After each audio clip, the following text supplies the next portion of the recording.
स्वागत है आपका खबर मिडडे में। आपके साथ मैं हूं श्रेया कश्यप। जहां समाजवादी पार्टी के राष्ट्रीय अध्यक्ष अखिलेश यादव ने कहा है कि भाजपा लाख कोशिश कर ले, लेकिन 2024 में भाजपा को सत्ता से बाहर जाना ही होगा।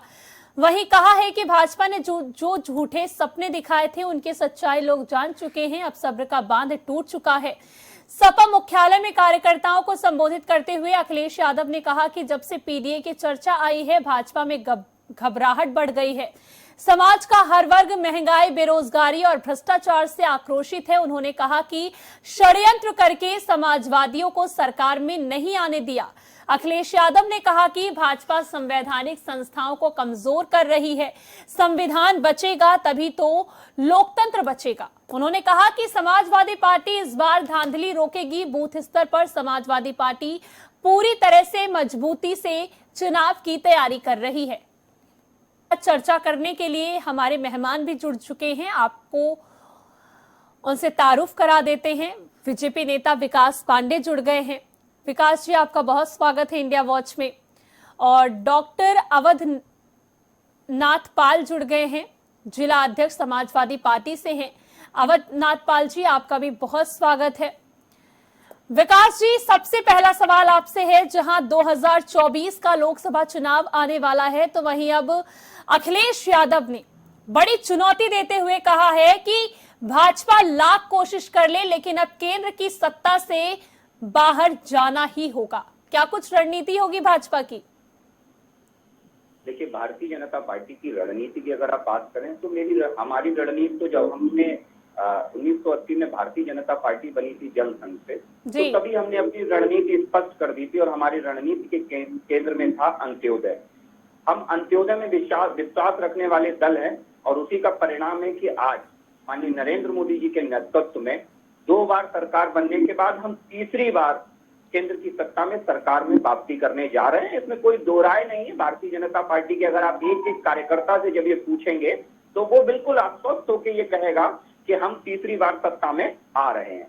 उसका सीधा सीधा कारण है, मैं ऐसे ही नहीं ये बातें कह रहा हूं, जनता के बीच में जिस तरीके से भारतीय जनता पार्टी ने, चाहे सरकार के माध्यम से हो चाहे संगठन के माध्यम से हो, जिस तरीके से जनता के बीच में अपनी लोकप्रियता को बनाए रखा है, जनता ने जो विश्वास भारतीय जनता पार्टी पे 2014 में दिखाया था, उस विश्वास को और गाढ़ा किया है भारतीय जनता पार्टी के कार्यकर्ताओं ने, उनके नेताओं ने, उनके नेतृत्वकर्ताओं ने। ये निश्चित तौर पर बड़ी उपलब्धि है हमारे लिए और इसी का कारण है कि 2024 में भी हम पहले से भी बड़े बहुमत के साथ पुनः वापसी कर रहे हैं। देखिए, दिक्कत कहाँ पे है? दिक्कत यहाँ पे है कि माननीय मोदी जी ने स्पष्ट कहा था, आपने अगर सुना हो उनका वक्तव्य, कि एक तरफ वो लोग हैं जो तुष्टीकरण की बात करते हैं।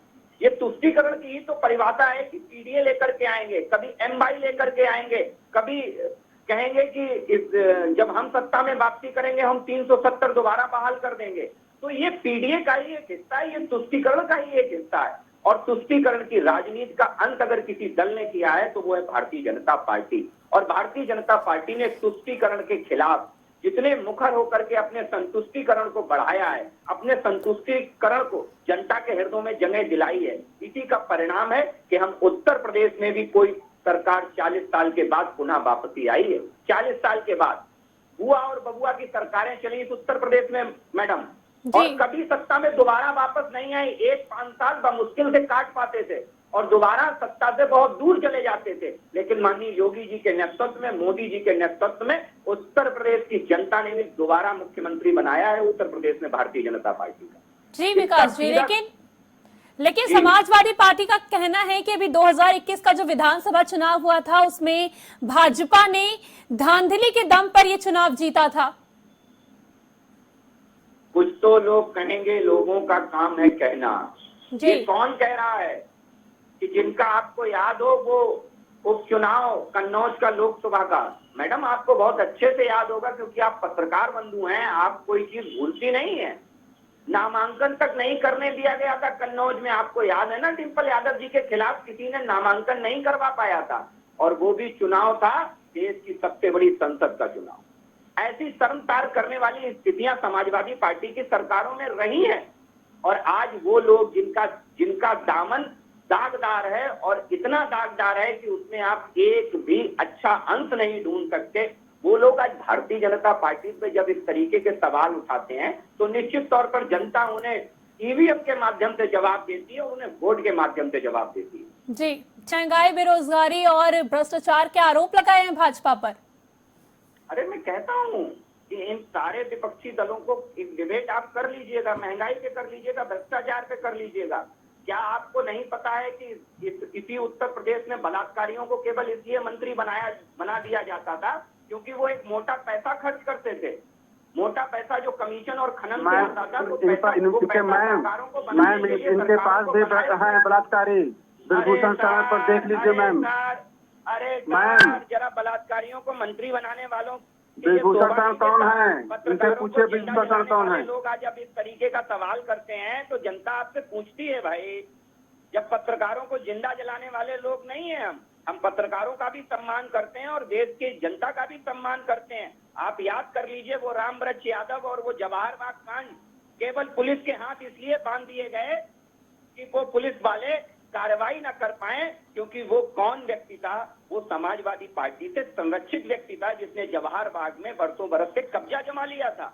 और उसकी परिणति ये हुई कि पुलिस वालों के हाथ बांध दिए गए और 5 पुलिस वाले शहीद हो गए उसमें, 5 पुलिस वाले, डीएसपी मारा गया उसमें। ये था समाजवादी पार्टी का चाल चरित्र चेहरा। वो आज बात करते हैं भ्रष्टाचार के ऊपर। आज उत्तर प्रदेश में माननीय योगी जी के नेतृत्व में 1 रुपया अगर ऊपर से चलता है तो वो 1 रुपया नीचे पहुंचता है। श्रीमान जी, आज उत्तर प्रदेश के 5 जिलों में मुख्यमंत्री काम नहीं करते हैं। पूरा उत्तर प्रदेश 5 जिलों में समेट के रख दिया गया था पूर्ववर्ती सरकारों में। आपको याद हो एटा, इटावा, मैनपुरी, इनके अलावा पूरे उत्तर प्रदेश की बत्ती गुल थी। पूरा उत्तर प्रदेश बिजली के लिए त्राई करता था। केवल 5 जिलों को बिजली दी जाती थी, 5 जिलों में ही पूरी सरकार सिमट के रह गई थी। तो आज उत्तर प्रदेश में अगर माननीय योगी जी के नेतृत्व में एक ऐसी सरकार है जिसने उत्तर प्रदेश के एक जिले, एक गांव और एक नागरिक को छूने का काम किया है, और उसी का परिणाम है श्रेया जी कि आज हम बड़े बहुमत के साथ उत्तर प्रदेश में सरकार बनाई है। हमने दोबारा सरकार बनाई है और लोकतंत्र में जनता जनार्दन के निर्णय से बड़ा कोई निर्णय नहीं होता, और जनता जनार्दन ने अपना जनादेश दे दिया था 2022 में। जी। देश में ऐसा पहली बार आपको देखने को मिला होगा कि देश का प्रधानमंत्री मणिपुर की हिंसा पर रोष व्यक्त करता है और बड़ा दुखद होकर के वो ये कहता है कि ये किसी भी राजनीतिक दल के लिए बहुत शर्मसार करने वाली स्थितियां हैं। वरना आपने देखा होगा कि जब केदारनाथ की त्रासदी आई तो प्रधानमंत्री ने अपना मौन तब भी नहीं तोड़ा जब हजारों लोग उस केदारनाथ की त्रासदी में क्या हो गए, तब भी देश के प्रधानमंत्री ने अपना मौन नहीं तोड़ा। तो ये उत्तर प्रदेश, ये देश की वर्तमान सरकार और पूर्ववर्ती सरकारों में बुनियादी फर्क है श्रेया जी, और जिसे मुझे लगता है कि इस देश की जनता ने और प्रदेश की जनता ने बहुत करीने से महसूस किया है। समाजवादी पार्टी के, मुझे लगता है हमारे सम्मानित साथी को ये नहीं पता है कि उनकी सरकारों में ऐसा भी हुआ है कि बलात्कार सांसद के घर में होता था, सांसद के निवास स्थान पर बलात्कार होता था और सांसद के विशिष्ट सहयोगी उसमें इन्वॉल्व पाए जाते थे। तो ये बड़ी स्थितियां खराब थी इस उत्तर प्रदेश में। उन स्थितियों को आज अगर कंट्रोल करने का काम किसी ने किया है तो योगी जी ने किया है। आपको श्रेया जी मैं बता दूं कि आज उत्तर प्रदेश सहित कोई भी राज्य टॉप 3 में नहीं है। टॉप 3 में अगर महिला अपराधों में टॉप 3 में कोई राज्य है, चाहे वो राजस्थान हो चाहे वो छत्तीसगढ़ हो, महिला अपराधों में अगर टॉप 3 में कोई राज्य है तो वो गैर भारतीय जनता पार्टी सरकार के राज्य हैं, जहां महिला अपराध सबसे ज्यादा है। श्रेया जी, ये स्पष्ट दिखा रहा है हमारी राजनीतिक इच्छा शक्ति, क्योंकि हम सरकार शासन के लिए नहीं चलाते, हम सरकार सेवा के लिए चलाते हैं, हम सरकार सुशासन के लिए चलाते हैं। और श्रेया जी, बहुत बुनियादी फर्क है हम में और उनमें। वो परिवारवाद की लड़ाई लड़ते हैं और हम इंसानियत की लड़ाई लड़ते हैं, हम राष्ट्र की लड़ाई लड़ते हैं, और वो एक परिवारवाद में घिरे हुए दल है। श्रेया जी, बिल्कुल स्पष्ट कहा था हमारे प्रधानमंत्री ने कि ये जो गठबंधन है, कोई अपने भतीजे के लिए इस गठबंधन में आया है, कोई अपने लड़के को बचाने के लिए आया है, तो कोई अपने भाई को बचाने के लिए आया है, तो कोई अपने बहन को बचाने के लिए आया है। इस गठबंधन में कोई देश बचाने के लिए शामिल नहीं हुआ है। इस गठबंधन में सब अपने परिवार को बचाने के लिए आए हैं। और ये लड़ाई मैं फिर कहूंगा आपसे, ये लड़ाई है दस राष्ट्रवादी बनाम राष्ट्रवादी। ये लड़ाई 10 राष्ट्रवादियों की और राष्ट्रवादियों के बीच है, और जीत हमेशा की तरह राष्ट्रवादियों की होगी। जी की सरकार तो है नहीं, और भी जो मंत्री हैं उनको आप लोग क्यों नहीं देखते हैं? उनकी भी तो कोई जिम्मेदारी बनती है ना, सिर्फ उत्तर प्रदेश से ही पूरा हिंदुस्तान नहीं बन जाता है। बिल्कुल बिल्कुल श्रेया जी, मैं वहां पे ये कानून व्यवस्था क्यों ध्वस्त है? बिल्कुल श्रेया जी, मैं इससे पहले भी हरियाणा था, इससे पहले भी मणिपुर था। मैं ये नहीं कहता कि पूर्ववर्ती सरकारों में क्या हुआ। निश्चित तौर पर हमारी सरकार है और हम अपनी जिम्मेदारी का निर्वहन पूरी ईमानदारी से करेंगे। और इसका जीता जागता उदाहरण है कि हमारे मुखिया, हमारे अभिभावक, देश के प्रधानमंत्री आदरणीय नरेंद्र मोदी जी ने इस पर स्टेप आउट किया और मीडिया के सामने आकर के अपनी ब्रीफिंग दी। ये मुझे लगता है अपने में बड़ा महत्वपूर्ण चीज है और समय रहते हम इस पे कंट्रोल भी कर रहे हैं। मणिपुर की घटना हो चाहे, और मणिपुर में तो इससे पहले भी श्रेया जी, अगर आपको याद हो तो पूछिएगा अपने चैनल में पुराने लोगों से कि मणिपुर इससे पहले भी जला करता था। मणिपुर में इससे पहले भी उलगाववादी और उग्रवादी संगठन सक्रिय रहते थे, लेकिन मणिपुर की कोई भी घटना बाहर नहीं आ पाती थी। आज मणिपुर पूर्वोत्तर के राज्यों को जिस तरीके से माननीय मोदी जी के नेतृत्व में हमने देश की मुख्य धारा से जोड़ने का काम किया है, इसलिए आज मणिपुर पे हम सब बैठ करके चर्चा कर रहे हैं। कहीं ना कहीं यह भी हमारी सरकार की उपलब्धि है कि हमने मणिपुर को देश की मुख्य धारा में जोड़ने का काम किया। उसी का कारण है हम ये फिर कहते हैं आपसे कि चाहे मणिपुर की हिंसा में शामिल लोग हों और चाहे नूह की हिंसा में शामिल लोग हों, अगर तुष्टीकरण की राजनीति को बढ़ावा मिलेगा तो भारतीय जनता पार्टी उस राजनीति को कुचलने का काम करेगी। समावेशी सरकार चलाना हमारा उद्देश्य है। अपराधी कोई भी हो, किसी भी वर्ग का हो, हम उसे बख्शेंगे नहीं, चाहे वो मणिपुर की घटना में शामिल हो और चाहे वो नूह की घटना में शामिल हो। जी प्रिया जी, जब आप स्वयं का आकलन करना छोड़ देते हैं तो इस तरीके के विषय हमारे समाजवादी पार्टी के साथ ही उठाना लाजमी सी बात है। जी। मुझे एक बात बुनियादी तौर पर पूछनी है। 2015 में इसी उत्तर प्रदेश में 8,500 से ज्यादा केसेस दलितों के द्वारा उत्पीड़न के दर्ज कराए गए, जो मुझे लगता है इस पूरे देश में सबसे ज्यादा थे। दलित उत्पीड़न के केसों में 2015 में किसकी सरकार थी और उत्तर प्रदेश देश में अव्वल नंबर पे था? किसकी सरकार थी, ये मुझे समाजवादी पार्टी के प्रवक्ता बताएंगे।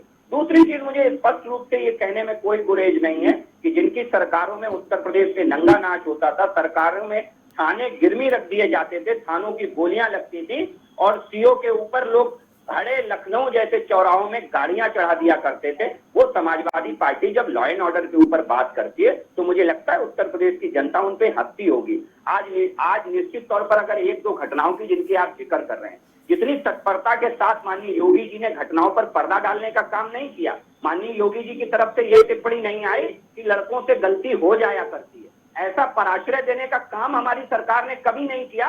अपराधी वो चाहे भारतीय जनता पार्टी का विधायक हो और चाहे वो कोई आम आदमी हो, अपराधी को अपराधी की नजरिए से देखने का काम उत्तर प्रदेश में माननीय योगी जी की सरकार ने किया है। पूर्ववर्ती सरकारों को आपको पता है भाई कि अपराधियों को संरक्षण देने के लिए उनके सर्वे सर्वा इस तरीके के बयान दे दिया करते थे कि जिससे देश भी शर्मसार होता था, जिससे प्रदेश भी शर्मसार होता था। आज इसी उत्तर प्रदेश में अगर लॉ एंड ऑर्डर के ऊपर ही तो हमने दोबारा सरकार बनाई है श्रेया जी, इसी लॉ एंड ऑर्डर के ऊपर हमने सरकार बनाई है। लगता है कि समाजवादी पार्टी के प्रवक्ता को उत्तर प्रदेश की जनता ने 2022 में जवाब दे दिया है।